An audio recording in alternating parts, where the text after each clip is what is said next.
Hi ಎಲ್ರಿಗೂ ನಮಸ್ಕಾರ. Share market in Kannada ಚಾನಲ್ಗೆ ನಿಮಗೆ ಸ್ವಾಗತ. ಮೇ 14ರ ಮಾರ್ಕೆಟ್ ಅಪ್ಡೇಟ್ನ ನೋಡೋದಾದ್ರೆ ಮಾರ್ಕೆಟ್ನಲ್ಲಿ ಇವತ್ತು ಕೂಡ ಒಂದು ಪಾಸಿಟಿವ್ ಕ್ಲೋಸಿಂಗ್ ನೋಡೋದಕ್ಕೆ ಸಿಕ್ಕಿದೆ. ಕಂಟಿನ್ಯೂಸ್ ಮೂರನೇ ಟ್ರೇಡಿಂಗ್ ಸೆಷನ್ ಅಲ್ಲಿ ಮಾರ್ಕೆಟ್ ಪಾಸಿಟಿವ್ ಆಗಿ ಕ್ಲೋಸ್ ಆಗಿದೆ. ನಿಫ್ಟಿನಲ್ಲಿ 114 ಪಾಯಿಂಟ್ಗಳಷ್ಟು ಅಪ್ಸೈಡ್ ನೋಡೋದಕ್ಕೆ ಸಿಕ್ತು. 22,200ರ ಮೇಲ್ಗಡೆ ನಿಫ್ಟಿ ಕ್ಲೋಸಿಂಗ್ ಅನ್ನ ಕೊಟ್ಟಿದೆ. ಹಾಗೆ ಸೆನ್ಸೆಕ್ಸ್ ನಲ್ಲಿ ಕೂಡ 328 ಪಾಯಿಂಟ್ಗಳ ಅಪ್ಸೈಡ್ ಇವತ್ತು ನೋಡೋದಕ್ಕೆ ಸಿಕ್ತು. ಬ್ಯಾಂಕ್ ನಿಫ್ಟಿ ಕೂಡ 105 ಪಾಯಿಂಟ್ಗಳಷ್ಟು ಗೇನ್ ಆಗಿದೆ. ಬಟ್ ಮಾರ್ಕೆಟ್ ನಲ್ಲಿ ವಾಲಟಾಲಿಟಿ ಕಂಟಿನ್ಯೂ ಆಗುವಂತ ಚಾನ್ಸಸ್ ಇರುತ್ತೆ. ನಿಫ್ಟಿಯ ಟಾಪ್ ಗೇನರ್ಸ್ ಮತ್ತೆ ಲೂಸರ್ಸ್ ಅನ್ನು ಅಬ್ಸರ್ವ್ ಮಾಡಿದಾಗ ಅದಾನಿ ಎಂಟರ್ಪ್ರೈಸಸ್ ಟಾಪ್ ಗೇನರ್ ಆಗಿತ್ತು. 5.5% ನಷ್ಟು ಅಪ್ಸೈಡ್ ಅದಾನಿ ಎಂಟರ್ಪ್ರೈಸಸ್ ನಲ್ಲಿ ನೋಡೋದಕ್ಕೆ ಸಿಕ್ಕಿದೆ. ಇದಕ್ಕೆ ರೀಸನ್ ಒಂದು ಸ್ಟ್ರಾಂಗ್ ಕೆಪೆಕ್ಸ್ ಪ್ಲಾನ್ ಆಗಿರುತ್ತೆ. Adani management group of companies ನಲ್ಲಿ ಅಂದ್ರೆ ಎಲ್ಲ ಅದಾನಿ ಕಂಪನಿಗಳಲ್ಲಿ 80,000 ಕೋಟಿಯಷ್ಟು ಕೆಪೆಕ್ಸ್ ಪ್ಲಾನ್ ಅನ್ನು ಅನೌನ್ಸ್ ಮಾಡಿದ್ದಾರೆ. 2025ರ ಫಿನಾನ್ಷಿಯಲ್ ಇಯರ್ ನಲ್ಲಿ 80,000 ಕೋಟಿಯಷ್ಟು ಇನ್ವೆಸ್ಟ್ಮೆಂಟ್ ಎಲ್ಲ ಅದಾನಿ ಗ್ರೂಪ್ ಕಂಪನಿಗಳಲ್ಲಿ ಬರುವಂತ ಚಾನ್ಸಸ್ ಇರುತ್ತೆ. ಇದರಲ್ಲಿ 12,000 ಕೋಟಿಯಷ್ಟು ಕೆಪೆಕ್ಸ್ ಪ್ಲಾನ್ ಅನ್ನ ರೀಸೆಂಟ್ ಆಗಿ ಅವ್ರಿಗೇನು ಗಂಗಾ ಎಕ್ಸ್ಪ್ರೆಸ್ ವೇನ ಪ್ರಾಜೆಕ್ಟ್ ಸಿಕ್ಕಿತ್ತು ರೋಡ್ ಕನ್ಸ್ಟ್ರಕ್ಷನ್ಗೆ, ಅದರಲ್ಲಿ ಇನ್ವೆಸ್ಟ್ ಮಾಡುವಂತ ಚಾನ್ಸಸ್ ಇರುತ್ತೆ.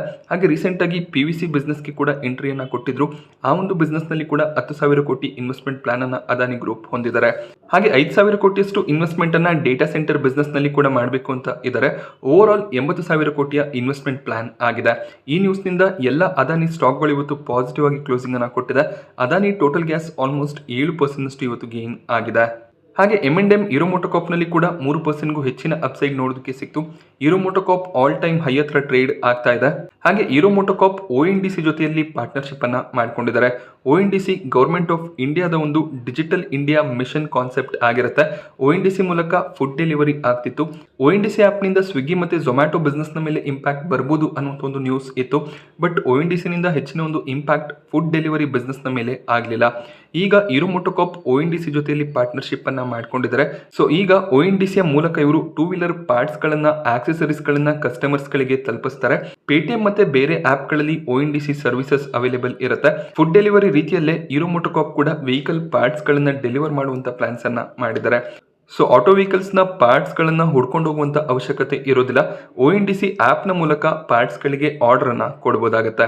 ಸೊ ಇದು ಹೀರೋ ಮೋಟೋಕಾರ್ಪ್ ನ ಬಿಸ್ನೆಸ್ ಅನ್ನ ಇನ್ನಷ್ಟು ಸ್ಟ್ರೆಂಥನ್ ಮಾಡುವಂತ ಚಾನ್ಸಸ್ ಇರುತ್ತೆ. ಹಾಗೆ ಇವರ ಬಿಸ್ನೆಸ್ ಕೂಡ ಸ್ಟ್ರಾಂಗ್ ಆಗಿ ಕಾಣಿಸ್ತಿದೆ. ಒಳ್ಳೆ ಒಂದು ಪ್ರಾಫಿಟ್ ಗ್ರೋತ್ ನೋಡೋದಕ್ಕೆ ಸಿಕ್ಕಿದೆ. ಸೇಲ್ಸ್ ಕೂಡ ಸ್ಟ್ರಾಂಗ್ ಆಗಿ ಕಾಣಿಸಿದೆ. ಸೊ ಎಲ್ಲ ಪಾಸಿಟಿವ್ ಫ್ಯಾಕ್ಟರ್ ಗಳಿಂದ ಸ್ಟಾಕ್ ಈಗ ಆಲ್ ಟೈಮ್ ಹೈ ಹತ್ರ ಟ್ರೇಡ್ ಆಗ್ತಿದೆ. L&T ಮತ್ತೆ JSW ಸ್ಟೀಲ್ ಕೂಡ ಇವತ್ತು 2.5% ಅಷ್ಟು ಗೇನ್ ಆಗಿದೆ. ಟಾಪ್ ಲೂಸರ್ ಲಿಸ್ಟ್ ನಲ್ಲಿ ಸಿಪ್ಲಾ ನೋಡೋದಕ್ಕೆ ಸಿಗ್ತದೆ. ಒಳ್ಳೆ ಒಂದು ರಿಸಲ್ಟ್ ನ ಕಾರಣದಿಂದ ನಿನ್ನೆ ಸಿಪ್ಲಾ ಸ್ಟಾಕ್ ಪ್ರೈಸ್ ನಲ್ಲಿ ಒಳ್ಳೆ ಒಂದು ಜಂಪ್ ನೋಡೋದಕ್ಕೆ ಸಿಕ್ಕಿತ್ತು. ಬಟ್ ಹೈಯರ್ ಲೆವೆಲ್ ನಿಂದ ಒಂದು ಪ್ರಾಫಿಟ್ ಬುಕಿಂಗ್ ಬಂದಿದೆ. TCS ಕೂಡ 1% ಅಷ್ಟು ಕರೆಕ್ಟ್ ಆಗಿದೆ. ನೆಸ್ಲೆ ಟಾಟಾ ಕನ್ಸ್ಯೂಮರ್ ಪ್ರಾಡಕ್ಟ್ ನಲ್ಲಿ ಕೂಡ 1% ಅಷ್ಟು ಕರೆಕ್ಷನ್ ನೋಡೋದಕ್ಕೆ ಸಿಕ್ತು. ಆಕ್ಸಿಸ್ ಬ್ಯಾಂಕ್ ಕೂಡ ಇವತ್ತು ಆಲ್ಮೋಸ್ಟ್ 1% ಅಷ್ಟು ಕರೆಕ್ಟ್ ಆಗಿದೆ. ಇವತ್ತಿನ FII DII ಆಕ್ಟಿವಿಟಿಯನ್ನು ಅಬ್ಸರ್ವ್ ಮಾಡಿದಾಗ FIIs ಕಡೆಯಿಂದ ನೆಟ್ ಸೆಲ್ಲಿಂಗ್ ಇವತ್ತು ಕೂಡ ಕಂಟಿನ್ಯೂ ಆಗಿದೆ. 4,065 ಕೋಟಿ ಅಮೌಂಟ್ ನ ನೆಟ್ ಸೆಲ್ಲಿಂಗ್ FIIs ಕಡೆಯಿಂದ ಬಂದಿದೆ. ಬಟ್ DIIs ಸ್ಟ್ರಾಂಗ್ ಬೈಯಿಂಗ್ ಅನ್ನ ಕಂಟಿನ್ಯೂ ಮಾಡ್ತಿದ್ದಾರೆ. 3,527 ಕೋಟಿ ಅಮೌಂಟ್ ನ ನೆಟ್ ಬೈಯಿಂಗ್ DIIs ಕಡೆಯಿಂದ ಬಂದಿದೆ. MSCI ನ ಗ್ಲೋಬಲ್ ಇಂಡೆಕ್ಸ್ ನ ರೀಬ್ಯಾಲೆನ್ಸಿಂಗ್ ಆಗ್ತಿದೆ. ಮೇ 15ಕ್ಕೆ ಕೆಲವೊಂದಿಷ್ಟು ಸ್ಟಾಕ್ ಗಳ ಅಡಿಷನ್ ಆಗುತ್ತೆ. ಹಾಗೆ ಕೆಲವೊಂದಿಷ್ಟು ಸ್ಟಾಕ್ ಗಳು MSCI ಗ್ಲೋಬಲ್ ಇಂಡೆಕ್ಸ್ ನಿಂದ ಆಚೆ ಹೋಗುವಂತ ಚಾನ್ಸಸ್ ಇದೆ.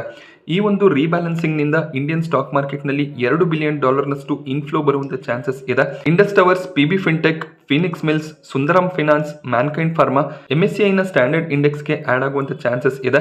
MSCI ಇಂಡೆಕ್ಸ್ ಅಂದ್ರೆ ಮಾರ್ಗನ್ ಸ್ಟ್ಯಾನ್ಲಿ ಸ್ಟ್ಯಾಂಡರ್ಡ್ ಇಂಡೆಕ್ಸ್ ಆಗಿರುತ್ತೆ. ಬಹಳಷ್ಟು FIIs ಗಳು ಈ ಒಂದು ಇಂಡೆಕ್ಸ್ ನ ಸ್ಟಾಕ್ ಗಳಲ್ಲಿ ಇನ್ವೆಸ್ಟ್ಮೆಂಟ್ ಅನ್ನ ಮಾಡ್ತಾರೆ. ಸೊ ಯಾವೆಲ್ಲ ಸ್ಟಾಕ್ ಗಳು ಈ ಒಂದು ಇಂಡೆಕ್ಸ್ ನ ಪಾರ್ಟ್ ಆಗಿರುತ್ತೆ ಆ ಕಂಪನಿಗಳಲ್ಲಿ ಒಳ್ಳೆ ಒಂದು ಇನ್ಫ್ಲೋಸ್ ಬರುವಂತ ಚಾನ್ಸಸ್ ಇರುತ್ತೆ. ಸೊ ಕೆಲವೊಂದಿಷ್ಟು ಸ್ಟಾಕ್ ಗಳ ಅಡಿಷನ್ ಆಗುತ್ತೆ ಅಂದಾಗ ಕೆಲವೊಂದಿಷ್ಟು ಸ್ಟಾಕ್ ಗಳು ಇಂಡೆಕ್ಸ್ ನಿಂದ ಆಚೆ ಹೋಗುತ್ತೆ. ಇಂದ್ರಪ್ರಸ್ಥ ಗ್ಯಾಸ್, ಪೇಟಿಎಂ ಹಾಗೆ ಬರ್ಜರ್ ಪೇಂಟ್ಸ್ ಈ ಒಂದು ಇಂಡೆಕ್ಸ್ ನಿಂದ ಆಚೆ ಹೋಗುವಂತ ಚಾನ್ಸಸ್ ಇದೆ. 3 ಕಂಪನಿಗಳಲ್ಲಿ ಟೋಟಲ್ $283 ಮಿಲಿಯನ್ ನ ಔಟ್ಫ್ಲೋ ಬರುವಂತ ಚಾನ್ಸಸ್ ಇದೆ. ಅಂದ್ರೆ ಸೆಲ್ಲಿಂಗ್ ಬರುವಂತ ಚಾನ್ಸಸ್ ಇರುತ್ತೆ. ಸೊ ಯಾವೆಲ್ಲ ಸ್ಟಾಕ್ ಗಳು MSCI ಇಂಡೆಕ್ಸ್ ಗೆ ಆಡ್ ಆಗ್ತಿದೆ ಆ ಸ್ಟಾಕ್ ಗಳಲ್ಲಿ ಒಳ್ಳೆ ಒಂದು ಇನ್ಫ್ಲೋ ಬರುತ್ತೆ. ಆಚೆ ಹೋಗುವಂತ ಸ್ಟಾಕ್ ಗಳಲ್ಲಿ ಔಟ್ಫ್ಲೋನ ಎಕ್ಸ್ಪೆಕ್ಟೇಷನ್ಸ್ ಇರುತ್ತೆ.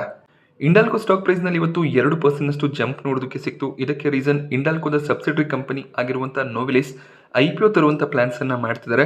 ನೋವಿಲಿಸ್ ಅಟ್ಲಾಂಟಾ ಬೇಸ್ಡ್ ಕಂಪನಿ ಆಗಿರ್ತಾರೆ. ಆದ್ರಿಂದ ಅವರು ನ್ಯೂಯಾರ್ಕ್ ಸ್ಟಾಕ್ ಎಕ್ಸ್ಚೇಂಜ್ ನಲ್ಲಿ ಲಿಸ್ಟ್ ಆಗಬೇಕು ಅಂತ ಇದ್ದಾರೆ. ಜೂನ್ ನಿಂದ IPO ಪ್ರೊಸೀಡಿಂಗ್ಸ್ ಸ್ಟಾರ್ಟ್ ಆಗುತ್ತೆ. ಈ ಒಂದು ನ್ಯೂಸ್ ನಿಂದ ಸ್ಟಾಕ್ ಪ್ರೈಸ್ ನಲ್ಲಿ ಇವತ್ತು ಒಳ್ಳೆ ಒಂದು ಜಂಪ್ ನಮಗೆ ನೋಡೋದಕ್ಕೆ ಸಿಕ್ಕಿದೆ. ಝೊಮ್ಯಾಟೊ ಇವತ್ತು 3.5% ಅಷ್ಟು ಕರೆಕ್ಟ್ ಆಯಿತು. ಬೆಳಗಿನ ಸೆಷನ್ ಅಲ್ಲಿ 6% ನ ಡೌನ್ ಸೈಡ್ ನೋಡೋದಕ್ಕೆ ಸಿಕ್ಕಿತ್ತು. ಝೊಮ್ಯಾಟೊ ಒಳ್ಳೆ ಒಂದು ರಿಸಲ್ಟ್ಸ್ ಅನ್ನ ಡಿಕ್ಲೇರ್ ಮಾಡಿದ್ದಾರೆ. ಸೊ ಕಂಟಿನ್ಯೂಸ್ 4ನೇ ಕ್ವಾರ್ಟರ್ ನಮಗೆ ಪ್ರಾಫಿಟ್ಸ್ ನೋಡೋದಕ್ಕೆ ಸಿಕ್ಕಿದೆ. ಹಾಗೆ ಝೊಮ್ಯಾಟೊದ ರೆವಿನ್ಯೂಸ್ ಕೂಡ ಸಾಕಷ್ಟು ಇನ್ಕ್ರೀಸ್ ಆಗಿದೆ. ಕಂಟಿನ್ಯೂಸ್ ಆಗಿ ಝೊಮ್ಯಾಟೊ ಲಾಸ್ ಅನ್ನು ಡಿಕ್ಲೇರ್ ಮಾಡ್ತಿದ್ರು. ಕಳೆದ 4 ಕ್ವಾರ್ಟರ್ಗಳಿಂದ ಪ್ರಾಫಿಟ್ಸ್ ಅನ್ನು ಡಿಕ್ಲೇರ್ ಮಾಡೋದಕ್ಕೆ ಸ್ಟಾರ್ಟ್ ಮಾಡ್ಕೊಂಡಿದ್ದಾರೆ. ಹಾಗೆ 175 ಕೋಟಿಯ ಪ್ರಾಫಿಟ್ಸ್ ಈ ಒಂದು ಕ್ವಾರ್ಟರ್ನಲ್ಲಿ ಡಿಕ್ಲೇರ್ ಆಗಿದೆ. ಬಟ್ ಬ್ರೋಕರೇಜ್ಗಳು ಇನ್ನಷ್ಟು ಎಕ್ಸ್ಪೆಕ್ಟೇಷನ್ ಅನ್ನ ಝೊಮ್ಯಾಟೊದಲ್ಲಿ ಹೊಂದಿದ್ರು. ಇವರ E commerce delivery platform Blinkit ಕೂಡ ಒಳ್ಳೆ ಒಂದು ಪರ್ಫಾರ್ಮೆನ್ಸ್ ಅನ್ನ ಕೊಡ್ತಿದೆ. ಬ್ಲಿಂಕಿಟ್ ನ ರೆವಿನ್ಯೂಸ್ ಕೂಡ ಇನ್ಕ್ರೀಸ್ ಆಗ್ತಿರೋದು ಕಾಣಿಸ್ತಿದೆ. ಆದ್ರಿಂದ ಒಂದು ಹೈಯರ್ ಪ್ರಾಫಿಟ್ ನ ಎಕ್ಸ್ಪೆಕ್ಟೇಷನ್ ಇತ್ತು. ಬಟ್ ಆ ಒಂದು ಫಿಗರ್ಸ್ ಅನ್ನ ಝೊಮ್ಯಾಟೊ ರೀಚ್ ಮಾಡೋದಕ್ಕೆ ಸಾಧ್ಯ ಆಗಿಲ್ಲ.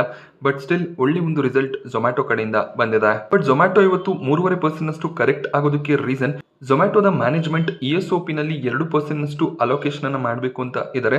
ESOP ಅಂದ್ರೆ ಎಂಪ್ಲಾಯೀಸ್ ಸ್ಟಾಕ್ ಆಪರೇಷನ್ ಪ್ಲಾನ್ ಆಗಿರುತ್ತೆ.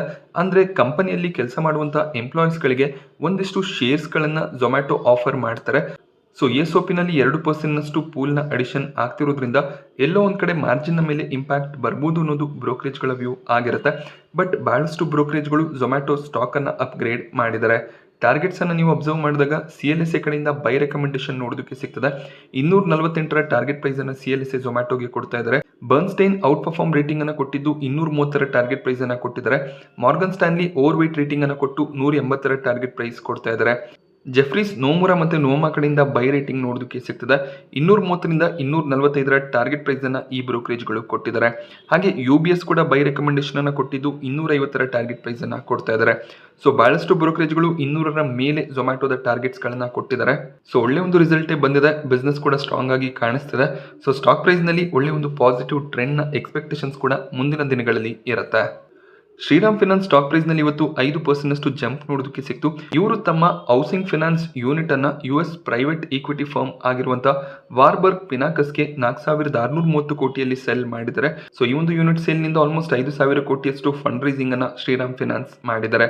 ಇದರಿಂದ ಹೆಚ್ಚಿನ ಒಂದು ಇಂಪ್ಯಾಕ್ಟ್ ಇರೋದಿಲ್ಲ ಅಂತ ಮಾರ್ಗನ್ ಸ್ಟ್ಯಾನ್ಲಿ ಬೈ ರೇಟಿಂಗ್ ಅನ್ನ ಕೊಟ್ಟಿದ್ದು 3,050ರ ಟಾರ್ಗೆಟ್ ಪ್ರೈಸ್ ಅನ್ನ ಕೊಟ್ಟಿದ್ದಾರೆ.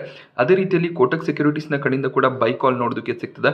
3,000ದ ಟಾರ್ಗೆಟ್ ಪ್ರೈಸ್ ಅನ್ನ ಕೋಟಕ್ ಸೆಕ್ಯೂರಿಟೀಸ್ ಕೂಡ ಕೊಟ್ಟಿದ್ದಾರೆ. ಬಟ್ ಕೆಲವೊಂದಿಷ್ಟು ಬ್ರೋಕರೇಜ್ಗಳು ಶ್ರೀರಾಮ್ ಫಿನಾನ್ಸ್ ನಲ್ಲಿ ಹೋಲ್ಡ್ ರೇಟಿಂಗ್ ಅನ್ನ ಕೊಟ್ಟಿದ್ದಾರೆ. ಒಂದು ಸ್ಟ್ರಾಂಗ್ ಓಪನಿಂಗ್ ಶ್ರೀರಾಮ್ ಫಿನಾನ್ಸ್ ಅಲ್ಲಿ ನೋಡೋದಕ್ಕೆ ಸಿಕ್ಕಿತ್ತು. ಅದಾದ್ಮೇಲೆ ಸ್ವಲ್ಪ ಪ್ರಾಫಿಟ್ ಬುಕಿಂಗ್ ಬಂತು. ಬಟ್ ಸ್ಟಿಲ್ 1% ಅಪ್ಸೈಡ್ ನೊಂದಿಗೆ ಶ್ರೀರಾಮ್ ಫಿನಾನ್ಸ್ ಕ್ಲೋಸಿಂಗ್ ಅನ್ನ ಕೊಟ್ಟಿದೆ. 3,000ವರೆಗೂ ಟಾರ್ಗೆಟ್ಸ್ ಕೆಲವೊಂದಿಷ್ಟು ಬ್ರೋಕರೇಜ್ಗಳ ಕಡೆಯಿಂದ ಶ್ರೀರಾಮ್ ಫಿನಾನ್ಸ್ ಅಲ್ಲಿ ನೋಡೋದಕ್ಕೆ ಸಿಗ್ತದೆ. ಹಾಗೆ ಶ್ರೀರಾಮ್ ಫಿನಾನ್ಸ್ ನಿಫ್ಟಿ 50ಯ ಪಾರ್ಟ್ ಕೂಡ ಆಗಿದೆ. IPOಗಳ ವಿಚಾರಕ್ಕೆ ಬಂದಾಗ TBO.com ನ ಅಲಾಟ್ಮೆಂಟ್ ಸ್ಟೇಟಸ್ ಬಂದಿದೆ. ನಾಳೆ IPO ಮಾರ್ಕೆಟ್ ನಲ್ಲಿ ಲಿಸ್ಟ್ ಆಗ್ತದೆ. ಪ್ರೀಮಿಯಂ ಬಹಳಷ್ಟು ಫಾಲ್ ಆಗಿದೆ. 375ರ ಪ್ರೀಮಿಯಂ ನೋಡೋದಕ್ಕೆ ಸಿಗ್ತದೆ. ಬಟ್ ಸ್ಟಿಲ್ 40% ನಷ್ಟು ಲಿಸ್ಟಿಂಗ್ ಏನ್ ಎಕ್ಸ್ಪೆಕ್ಟೇಷನ್ ಇರುತ್ತೆ. ಬಟ್ ರೀಸೆಂಟ್ ಆಗಿ ಲಿಸ್ಟ್ ಆಗಿರುವಂತಹ IPOಗಳು ಒಳ್ಳೆ ಒಂದು ಗ್ರೇ ಮಾರ್ಕೆಟ್ ಪ್ರೀಮಿಯಂ ಅನ್ನ ಹೊಂದಿದ್ರು ಕೂಡ ಅಷ್ಟೊಳ್ಳೆ ಲಿಸ್ಟಿಂಗ್ ಅನ್ನ ಕೊಟ್ಟಿರಲಿಲ್ಲ. ನೋಡ್ಬೇಕಾಗುತ್ತೆ TBO ಟ್ರಾವೆಲ್ ಯಾವ ರೀತಿಯಲ್ಲಿ ಲಿಸ್ಟ್ ಆಗುತ್ತೆ ಅಂತ. ನಿಮಗೆ ಅಲಾಟ್ಮೆಂಟ್ ಸಿಕ್ಕಿದ್ರೆ ಪ್ರಾಫಿಟ್ ಬುಕಿಂಗ್ ಅನ್ನ ಮಾಡ್ಕೋಬಹುದಾಗುತ್ತೆ. ಹಾಗೆ ಆಧಾರ್ ಹೌಸಿಂಗ್ ಫಿನಾನ್ಸ್ ನ ಅಲಾಟ್ಮೆಂಟ್ ಸ್ಟೇಟಸ್ ಕೂಡ ಬಂದಿದೆ. ನಾನು 3 ಅಕೌಂಟ್ಗಳಿಂದ ಅಪ್ಲಿಕೇಶನ್ ಅನ್ನು ಹಾಕಿದೆ. ಒಂದು ಅಕೌಂಟ್ ಅಲ್ಲಿ ಅಲಾಟ್ಮೆಂಟ್ ಆಗಿದೆ. 50 ರೂಪಾಯಿಯ ಪ್ರೀಮಿಯಂ ನೋಡೋದಕ್ಕೆ ಸಿಗ್ತದೆ. 15% ನಷ್ಟು ಲಿಸ್ಟಿಂಗ್ ಏನ್ ಎಕ್ಸ್ಪೆಕ್ಟೇಷನ್ ಇರುತ್ತೆ. ಬಟ್ ನಾಳೆ ಬೆಳಿಗ್ಗೆ ಮಾರ್ಕೆಟ್ಸ್ ಯಾವ ರೀತಿಯಲ್ಲಿ ಇರುತ್ತೆ ಅದರ ಬೇಸಿಸ್ ಮೇಲೆ ಲಿಸ್ಟಿಂಗ್ ಆಗುತ್ತೆ. ಈ ಒಂದು IPO ನಲ್ಲಿ ಕೂಡ ಅಷ್ಟೇ ಪ್ರಾಫಿಟ್ ಬುಕಿಂಗ್ ಅನ್ನ ಮಾಡ್ಕೋಬಹುದಾಗುತ್ತೆ. ಆಧಾರ್ ಹೌಸಿಂಗ್ ಫಿನಾನ್ಸ್ ನ ಬಿಸ್ನೆಸ್ ಸ್ಟ್ರಾಂಗ್ ಆಗಿದೆ. ಬಟ್ ಪ್ರಮೋಟರ್ಸ್ ಗಳ ಮೇಲೆ ಕೆಲವೊಂದಿಷ್ಟು ಕ್ರಿಮಿನಲ್ ಕೇಸ್ ಇದೆ. ಹಾಗೆ ಟ್ಯಾಕ್ಸೇಷನ್ ರಿಲೇಟೆಡ್ ಸ್ವಲ್ಪ ಇಶ್ಯೂಸ್ ಕೂಡ ಇದೆ. ಮಿಡ್ ಟರ್ಮ್ ಗೆ ಹೋಲ್ಡ್ ಮಾಡ್ತೀರಾ ಅಂದ್ರೆ ಹೋಲ್ಡ್ ಮಾಡಬಹುದು. ಸೊ ಸ್ಟ್ರಾಂಗ್ ಪರ್ಫಾರ್ಮೆನ್ಸ್ ಕಂಟಿನ್ಯೂ ಆದ್ರೆ quarter on quarter performance basis ಮೇಲೆ ಸ್ಟಾಕ್ ಅನ್ನ ಹೋಲ್ಡ್ ಮಾಡ್ಕೋಬಹುದಾಗುತ್ತೆ. ಹಾಗೆ ಗೋ ಡಿಜಿಟ್ ನ IPO ನಾಳೆ ಸಬ್ಸ್ಕ್ರಿಪ್ಷನ್ ಗೆ ಓಪನ್ ಆಗ್ತದೆ. 44 ರೂಪಾಯಿಯ ಪ್ರೀಮಿಯಂ ನೋಡೋದಕ್ಕೆ ಸಿಗ್ತದೆ. 16% ನಷ್ಟು ಲಿಸ್ಟಿಂಗ್ ಏನ್ ಎಕ್ಸ್ಪೆಕ್ಟ್ ಮಾಡಬಹುದಾಗುತ್ತೆ. ಗೋ ಡಿಜಿಟ್ IPO ಬಗ್ಗೆ ಆಲ್ರೆಡಿ ಡೀಟೇಲ್ ವಿಡಿಯೋ ನಾನು ಮಾಡಿದ್ದೀನಿ. ಆ ವಿಡಿಯೋ ಲಿಂಕ್ ನಿಮಗೆ ಐ ಬಟನ್ ಮತ್ತೆ ಡಿಸ್ಕ್ರಿಪ್ಷನ್ ಬಾಕ್ಸ್ ಅಲ್ಲಿ ಅವೈಲೇಬಲ್ ಇರುತ್ತೆ. ಇನ್ನು ವಿಡಿಯೋನ ನೋಡಿಲ್ಲ ಅಂದ್ರೆ ಆ ಒಂದು ವಿಡಿಯೋನ ನೀವು ನೋಡಬಹುದಾಗುತ್ತೆ. ಶ್ರೀ ಸಿಮೆಂಟ್ ತಮ್ಮ ಕ್ವಾರ್ಟರ್ 4 ರಿಸಲ್ಟ್ ಅನ್ನ ಡಿಕ್ಲೇರ್ ಮಾಡಿದರೆ. Net profits year on year 28% increase ಆಗ್ತಿರೋದು ಕಾಣಿಸ್ತಿದೆ. 675 ಕೋಟಿ ಪ್ರಾಫಿಟ್ಸ್ ಅನ್ನ ಶ್ರೀ ಸಿಮೆಂಟ್ ಈ ಒಂದು ಕ್ವಾರ್ಟರ್ ನಲ್ಲಿ ಡಿಕ್ಲೇರ್ ಮಾಡಿದ್ದಾರೆ. Year on year quarter on quarter ಇವರ ಟೋಟಲ್ ಇನ್ಕಮ್ ಇನ್ಕ್ರೀಸ್ ಆಗ್ತಿರೋದು ಕಾಣಿಸ್ತಿದೆ. ಹಾಗೆ ಕಳೆದ ಕ್ವಾರ್ಟರ್ಗೆ ಕಂಪೇರ್ ಮಾಡಿದಾಗ ಎಕ್ಸ್ಪೆನ್ಸಸ್ ಅನ್ನ ಕೂಡ ಕಡಿಮೆ ಮಾಡಿದ್ದಾರೆ. 675 ಕೋಟಿಯಷ್ಟು ಪ್ರಾಫಿಟ್ಸ್ ಈ ಒಂದು ಕ್ವಾರ್ಟರ್ ನಲ್ಲಿ ಡಿಕ್ಲೇರ್ ಆಗಿದ್ರೆ ಕಳೆದ ಕ್ವಾರ್ಟರ್ ನಲ್ಲಿ 701 ಕೋಟಿಯ ಪ್ರಾಫಿಟ್ಸ್ ಅನ್ನ ಡಿಕ್ಲೇರ್ ಮಾಡಿದ್ರು. So quarter on quarter profit ಸ್ವಲ್ಪ ಫಾಲ್ ಆಗಿದೆ.